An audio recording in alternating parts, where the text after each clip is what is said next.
As the world commemorates the International Day of Zero Tolerance for Female Genital Mutilation, Nigeria must join in the fight to end this nuisance in the country.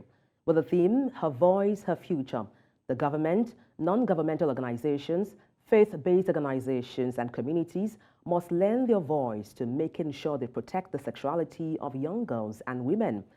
In 2012, the UN General Assembly designated February 6th as International Day of Zero Tolerance for Female Genital Mutilation, aiming to amplify and direct the efforts to eliminate this practice. According to UN, despite this, in 2024, nearly 4.4 million girls, or more than 12,000 each day, are at risk of FGM around the world. And to talk about this in detail, I'm being joined by Celine Lafoucriere. She is the Chief UNICEF Lagos Officer. Good afternoon. Glad to have you join me. Good afternoon. Thank you very much for having me on this important day.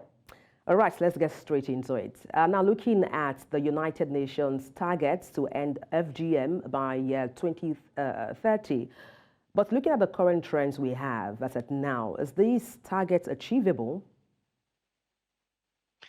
Thank you. This is a very important question indeed. There has been quite a lot of progress made towards eliminating female genital mutilation, and there are numbers that are still alarming.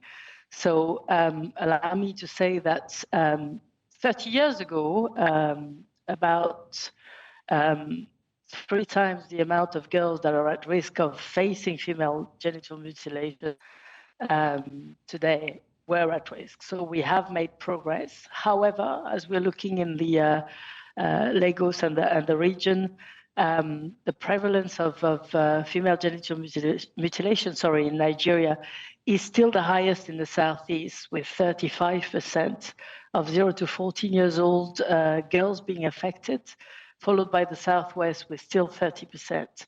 And if we zoom in specific states, we see that Ekiti, for example, still accounts for nearly 24% of girls affected by FGM, and Oyo State still accounts for 21% of girls affected by FGM. So in answer to your question, we are moving. UNICEF does recognize the progress made in Nigeria and worldwide, but we do need to accelerate efforts to make sure that we can reach the elimination of FGM in Nigeria by 2030. And to do that, we would need to move at 10 times the pace that we're moving at the moment.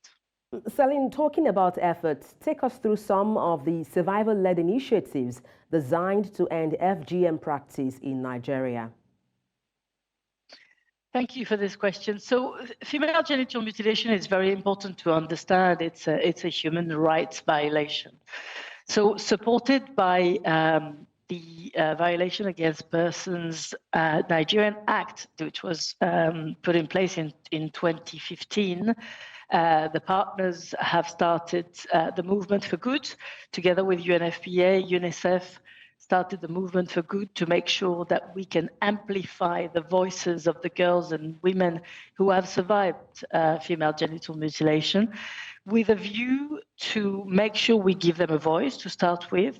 The subject is extremely taboo, and therefore these victims need to be able to get over the taboo, get over the shame that it implies for them, and talk about it. But talk about it to raise awareness on the prevalence sometimes of female genital mutilation, but also on how we can use their voices to make sure that we empower other girls and women to actually develop their skills and start thriving in their own lives. Celine, if you can, share with us some of the misconceptions that justify the practice of FGM. So the misconceptions are very linked to the different cultures and religions around the world, and in Nigeria, the same, that women are born to procreate and stay at home bringing up the children rather than enjoy and thrive through a fully fulfilled life, for lack of a better word. So what this vision obviously violates the human rights of girls and women and gender equality. But it also does not take into account the fact that there comes health issues with female genital mutilation. When talking to victims and survivors, we realized that when giving birth, this causes big issues sometimes, and equally for enjoying a normal sexual life, which is not possible once the victims have gone through FGM. All right, thank you so much for your time on the news. Celine Lafoucriere, thank you once again. Thank you very much.